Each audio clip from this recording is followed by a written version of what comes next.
The dark legacy of Sloss Furnaces, Alabama's most haunted industrial site. The Iron Giant of Birmingham. In 1882, Colonel James Withers Sloss opened what would become both Birmingham's pride and its most terrifying landmark. The Sloss Furnaces rose from the Alabama earth like iron monuments to progress, their towering smokestacks belching fire and smoke as they transformed raw or into the pig iron that built modern America. For nearly a century, these furnaces roared day and night, feeding the South's industrial revolution. But beneath the glow of molten metal and the promise of prosperity lurked a darkness that would never truly be extinguished. The furnaces operated in conditions that can only be described as hellish. During the sweltering Alabama summers, temperatures inside the facility soared above 120 degrees Fahrenheit. Workers toiled in 12-hour shifts with minimal breaks, breathing air thick with noxious fumes and carbon monoxide. The visibility was poor, the machinery unforgiving, and death was always just one misstep away. For the desperate immigrants and impoverished workers who took these jobs, Sloss Furnaces was less a pathway to the American dream and more a descent into industrial hell. The reign of terror, James Slag Wormwood. Among the many foremen who pushed workers to their limits, one name stands out in infamy: James Slag Wormwood. According to legend, Wormwood was the foreman of the graveyard shift in the early 1900s, commanding a crew of nearly 150 men who kept the furnaces fed through the darkest hours of night. He was brutal, demanding, and utterly ruthless. Safety meant nothing to Slag. Only production mattered. Under his reign, death records show that 47 workers lost their lives, a staggering number that far exceeded any other period in the furnace's history. Men were maimed, blinded, and burned beyond recognition. In 1888, an explosion under Wormwood's watch left 6 workers permanently blinded. Workers were denied breaks and holidays. They were forced to take dangerous risks to meet impossible quotas. For those who labored under Slag's command, every shift was a gamble with death. Then, in October 1906, something changed. James Wormwood fell from the top of the highest blast furnace, known as Big Alice, plummeting into a pool of molten iron ore. His body melted instantly in the 2,800-degree liquid metal. The official report called it a tragic accident. Methane gas may have made him dizzy, causing him to lose his footing. But there was something peculiar about this accident. In all his years of employment, Wormwood had never been known to set foot on top of the furnaces. Many whispered that the workers, pushed beyond their breaking point, had finally enacted their revenge. Some said they fed him to the furnace themselves, that his screams were drowned out by the roar of the flames. No workers were ever charged. No investigation was ever conducted. The graveyard shift was quietly discontinued soon after, citing numerous accidents and strange incidents that decreased production. When the dead don't rest, the hauntings begin. After Wormwood's death, Sloss Furnaces became a place where the boundary between the living and the dead grew dangerously thin. Workers began reporting an unnatural presence throughout the facility. The paranormal activity that followed would make Sloss one of the most haunted locations in the entire United States. Documented encounters through the decades. 1926. The first attack, a night watchman was violently pushed from behind by an unseen force. As he stumbled forward, trying to catch his balance, he heard a deep, angry voice boom through the darkness. "Get back to work." Terrified, the man searched the entire facility but found no sign of any other living person. He was alone, or so he thought. The encounter left him with physical injuries that required medical attention. 1947, the boiler room incident. 3 supervisors went missing during their shift. They were eventually found unconscious and locked inside a small boiler room in the southeastern section of the plant. When they regained consciousness, all three told the same chilling story. They had been approached by a man whose body was covered in severe burns. The figure screamed at them to get back to work before attacking them. The three supervisors were discovered with no explanation for how they ended up locked in the room, and none could explain what had happened to them. 1971, the demonic encounter. On the verge of the furnace's permanent closure, night watchman Samuel Blumenthal made one final sentimental walk through the facility. Suddenly, he came face to face with what he could only describe as a monster, half human, half demon. The creature tried to push him toward Big Alice's stairs, the very place where Wormwood had met his end. Blumenthal refused and fought back with his bare fists. When he was found, Blumenthal was covered in third-degree burns, despite the fact that the furnaces had been shut down and were cold. No fire had been lit. No heat source existed that could have caused such severe injuries. On his deathbed several days later, Blumenthal maintained his story. He had fought a demonic entity at Sloss Furnaces. Since the furnaces closed in 1971 and were designated a National Historic Landmark in 1981, Sloss has become a magnet for paranormal investigators. More than 100 reports of suspected paranormal activity have been officially filed with the Birmingham Police Department. The experiences range from minor incidents to violent physical assaults. Visitors and investigators continue to report a consistent pattern of paranormal activity. Disembodied voices screaming, "Get back to work," and "Hurry up." The sound of heavy metal chains rattling against the furnaces when no one is present. Steam whistles blowing on their own. Metallic clangs and the sounds of machinery operating, despite the furnaces being permanently shut down. Agonized screams that seem to replay tragic accidents from the past. Being violently pushed or shoved by invisible hands. Feeling sudden grips on arms or clothing. Hair being pulled sharply. Unexplained scratch marks appearing on visitors' skin. Third-degree burns with no heat source present. Shadowy figures moving along the catwalks. Glowing apparitions in the darkness. A burned, demonic-looking entity described as half-human. The ghost of workers still laboring at their posts. Sudden, dramatic temperature drops even on hot Alabama days. Cold spots that move through the facility. An overwhelming sense of being watched or followed. Feelings of absolute malevolence and evil in certain areas. Electronic voice phenomena, EVPs, capturing pleas for help and whispered conversations. It's important to note that the story of James Slag, Wormwood, has been questioned in recent years. Some researchers suggest that the tale was popularized or even invented by the Sloss Fright Furnace haunted attraction that operated from 1998 to 2022. However, the legend appears to be based on real events. Historical records confirm that a worker named Theophilus Calvin Jowers, also documented as Theodore or Richard Jowers, did fall into a blast furnace at a nearby facility in October 1887. His death was horrific. He lost his balance while working the graveyard shift and fell headlong into the molten iron. Workers who knew Jowers reported seeing his ghost at Sloss Furnaces, even though he had died at a rival company.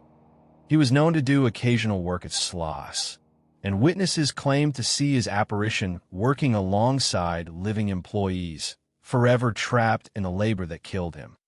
Whether Slag Wormwood existed as described or as a composite of multiple cruel foreman matters, less than the undeniable fact that Sloss Furnaces was a place of tremendous suffering and death.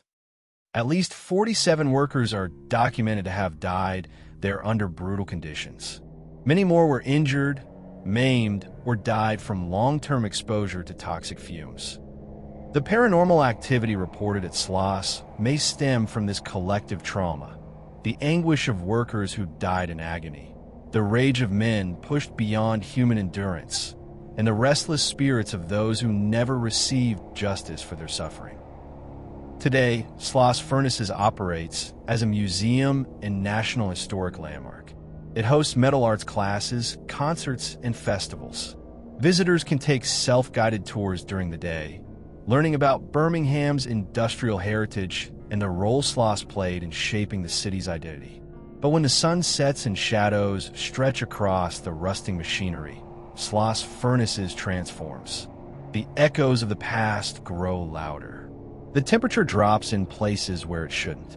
And somewhere in the darkness, something still watches, still waits, still demands that the work continue. For those brave enough to visit after dark, Sloss Furnaces remains a place where history and horror collide, where the industrial past casts long shadows into the present, and where the dead may not rest as peacefully as they should.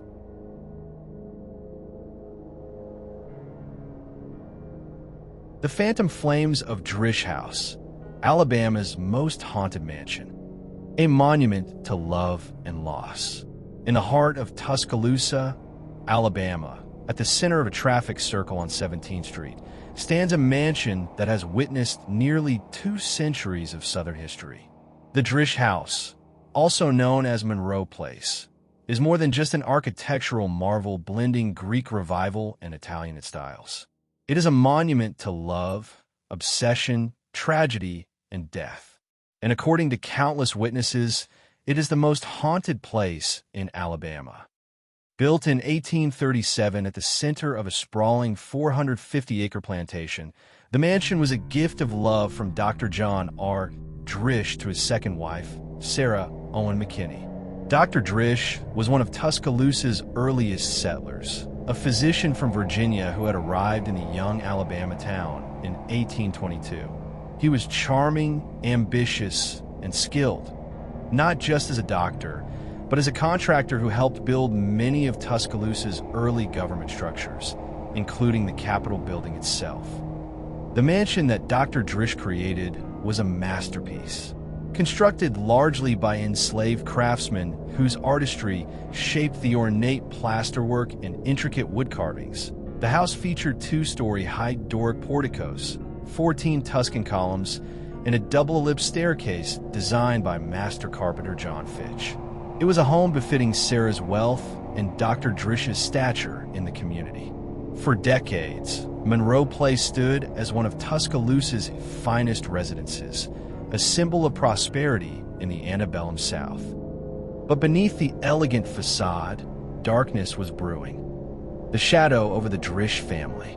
Dr. John Drish's life had been touched by tragedy long before he built his grand mansion. His first wife, Catherine Washington, had died when their daughter Catherine was still young. Unable to care for the child alone, Drish had sent Catherine to live with relatives in Virginia, believing that life with a widower would not be good for her. When he married the wealthy widow, Sarah McKinney, in 1825, he brought Catherine back to Alabama. But their relationship was strained, fractured by years of separation and resentment. According to local legend, when Catherine fell in love with a man Dr. Drish disapproved of, her father locked her in her room with minimal food and water until she relented. She later married another man, but the union ended in divorce, and Catherine returned to the Drish House with her 2 sons. Many whispered that Catherine suffered from mental illness, though whether this was true or simply the result of her father's cruelty remains unclear. What is certain is that darkness seemed to follow the Drish family like a curse. Dr. Drish himself was known throughout Tuscaloosa for 2 vices: gambling and drinking. As the Civil War approached, these habits caught up with him. By 1860, Drish owned nearly 90 enslaved people, but when emancipation came to Alabama in 1865, he was financially ruined. His gambling debts mounted. His drinking worsened. He became known as an unlucky man, a shadow of his former prosperous self. Then, in 1867, came the incident that would mark the beginning of the Drish House hauntings. The fatal fall. The exact circumstances of Dr. John Drish's death remain shrouded in mystery and conflicting accounts. What everyone agrees on is that he died from a fall in his own home in 1867. According to one version of events, Dr. Drish, heavily intoxicated, lost his balance at the top of the grand staircase, and plummeted to his death. Another account claims he threw himself from a second-floor balcony in a fit of despair. A third story suggests he was attempting to quit drinking, and violent tremors from alcohol withdrawal caused him to stumble and fall. Some workers whispered darker theories, that his death was not entirely accidental, that someone had given him a push. But no investigation was ever conducted. No questions were officially asked. Before his death, Dr. Drish had reportedly begun making elaborate funeral plans, asking to be surrounded by candles as he lay in state in the tower he had built. It was an unusual request, but Sarah honored it completely.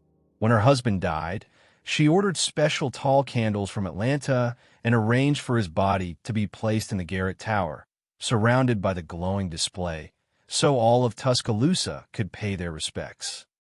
The funeral was magnificent, a final tribute befitting a man who had helped build the city. After Dr. Drish's death, Sarah descended into grief so profound it bordered on madness. She became increasingly eccentric, fixated on death and funeral rites. Most troublingly, she became absolutely obsessed with the candles that had adorned her husband's wake. Sarah carefully stored away those special candles from Atlanta, hiding them somewhere in the vast mansion. She made her wishes known to everyone who would listen. When she died, those same candles, and only those candles, must be burned around her coffin at her funeral. It was to be exactly as it had been for John. The same ceremony, the same candles, the same solemn display in the tower. For 17 years, Sarah lived in the Drish House, growing older and more obsessed. She told her family. She told her servants. She told her friends. Everyone knew about the candles. Everyone knew how important they were to her. The candles became her dying wish, repeated so often it was impossible to forget. Then, on April 14th, 1884, Sarah Drish died. Her family immediately began searching for the candles. They searched every room. They looked through every closet, every drawer, every trunk. They searched the basement and the attic. They tore through storage rooms. They questioned servants who might have moved them. The candles were nowhere to be found. Despite 17 years of preparation, despite Sarah's constant reminders, despite the simplicity of the request, her final wish could not be fulfilled. Sarah Drish was buried without the candles she had so desperately wanted. And that's when the hauntings began. Shortly after Sarah's funeral, a Tuscaloosa resident made an urgent call to the fire department. Flames were shooting from the third-story tower of the Drish House. The building was on fire. Fire crews rushed to the scene, prepared to battle a major blaze in one of the city's historic mansions. But when they arrived, they found something impossible. There was no fire, no smoke, no flames, no heat, no char marks, no evidence whatsoever that there had ever been a fire. The firefighters searched the entire tower and found nothing. The building was completely intact. Confused, they returned to the station, assuming it had been a false alarm or a trick of the light. But then it happened again, and again, and again. Over the following years, dozens of people reported seeing massive flames engulfing the Drish House tower. The reports came from different witnesses at different times, but they all described the same phenomenon: bright, roaring flames shooting from the third-story tower windows, making it appear as though the entire top of the mansion was ablaze. Every single time firefighters responded, they found the same thing: no fire, no evidence, nothing. Shortly after Sarah's funeral, a local called the fire station to report a large fire in the Drish House tower. When they arrived, nothing was burning. The phantom fire has appeared several more times over the years. Witnesses have reported mysterious flames flickering in the garret over the years. Despite investigations by numerous firemen and police officers, no signs of fire have ever been found. The phenomenon became known as the death lights in the tower, and locals developed their own theories about what was causing it. The most popular explanation was that it was Sarah Drish herself, returned from the grave, and lighting the candles she had been denied in death. Her frustrated spirit, they said, was trying to fulfill her own funeral wishes, eternally relighting candles that no living person could see. After Sarah's death, the Drish House changed ownership multiple times, and many believe the hauntings played a role in driving people away. The Drish House has been investigated by numerous professional paranormal research teams, all documenting evidence that something unexplainable is occurring within its walls. Members of the Tuscaloosa Paranormal Research Group conducted a paranormal investigation at the historic Drish House. Founded by David Higdon, who literally wrote the book Haunted Tuscaloosa, the team brought sophisticated equipment and years of experience to document what they found. The results were stunning. The team captured multiple electronic voice phenomena, EVPs, spirit voices recorded on audio equipment that were inaudible to human ears at the time. In one investigation, they captured the disembodied voice of children laughing during an interview at Drish, even though no children were present in the building. The investigation revealed that multiple spirits appear to haunt the Drish House. Sarah Drish, still searching for her missing candles, wandering the halls in eternal frustration. When Sarah is around, visitors report smelling roses, the scent of her beloved garden that no longer blooms. Dr. John Drish, whose fatal fall down the staircase left a permanent imprint on the house. Catherine Drish, Dr. Drish's troubled daughter, whose ghost has been seen standing in windows, reportedly still waiting for the lost love her father drove away. The Green Girls, two sisters who once lived in the house and may have died there. Enslaved individuals. Some investigators believe the spirits of people who were enslaved at the plantation remain, their suffering and labor forever tied to the land. Over nearly 150 years of reported hauntings, a consistent pattern of paranormal activity has emerged at the Drish House. The most famous phenomenon remains the ghost fire in the tower. Even in recent years, people have reported seeing flames shooting from the third-story windows, only to discover no evidence of fire when they investigate. One witness in recent years was driving past the house and saw the tower ablaze, telling their husband the beautiful old house would be ashes. Months later, they returned to find it being renovated with absolutely no evidence anything had ever burned. Apparitions and shadow figures. A woman in white wandering the halls and looking out windows, believed to be Sarah Drish. Catherine standing in a window, eternally waiting for her lost love to return. A mysterious figure appearing in the bathroom near the window. Shadow figures moving through the rooms. The Green Sisters appearing to overnight guests. Being violently pushed down the stairs. Doors slamming on their own when no one is near them. Cold rushes of wind when opening doors to empty rooms. Objects moving on their own. Equipment failures near portraits and in specific areas. Footsteps in empty rooms and hallways. Disembodied voices. Young girls giggling when no children are present. Sounds of crying and yelling, possibly from enslaved people. EVPs captured on recording equipment. The scent of roses when no flowers are present, attributed to Sarah Drish. Floral scents near the bathroom, attributed to Catherine, who loved gardening. Sudden temperature drops in specific locations. Cold spots that persist despite heating. An overwhelming sense of being watched or followed. Feelings of grief, anger, and obsession in certain rooms. The Drish House has earned its reputation as one of Alabama's and America's most terrifying haunted locations. The phantom fire phenomenon is unprecedented. The repeated sightings of fire in the tower, with multiple witnesses calling fire departments over decades, creates an unprecedented body of evidence. Firefighters have reported seeing the ghost of Mrs. Drish while responding to the mystery fires numerous times. This isn't folklore. It's documented emergency response records.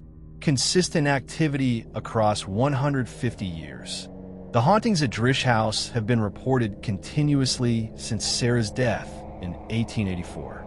Through all the changes in ownership, the paranormal activity has remained remarkably consistent. This longevity and consistency is extremely rare in paranormal investigation. Physical attacks on the living. The hauntings at Drish House go beyond benign apparitions and mysterious sounds. People are physically pushed, attacked, and injured by unseen forces. The violence of the phenomena, echoing Dr. Drish's fatal fall, makes this location particularly dangerous. Professional investigators have all documented genuine paranormal activity. The captured EVPs, photographic anomalies, and personal experiences of trained investigators lend credibility to the claims. Sarah Drish's story resonates because it's fundamentally about love, loss, and unfulfilled promises. Her obsession with the candles was rooted in her devotion to her husband. The tragedy of her final wish being ignored creates a powerful emotional anchor for the hauntings. It's not random or malevolent. It's the desperate actions of a heartbroken woman trying to honor her beloved in death as she did in life. Even skeptics report feeling deeply unsettled when visiting the Drish House. The combination of its historical architecture, its troubled past, and the weight of nearly 2 centuries of tragedy creates an atmosphere thick with emotion and energy. For those brave enough to visit, the Drish House offers both beauty and terror, history and mystery. It stands as a monument to the truth that some stories are too powerful to end, some loves too strong to die, and some promises too important to forget, even in death. The candles that Sarah Drish wanted may never have been found by the living, but in the tower of her beloved home, phantom flames still burn in the darkness, visible only to those who believe or those unfortunate enough to see, and they will burn forever.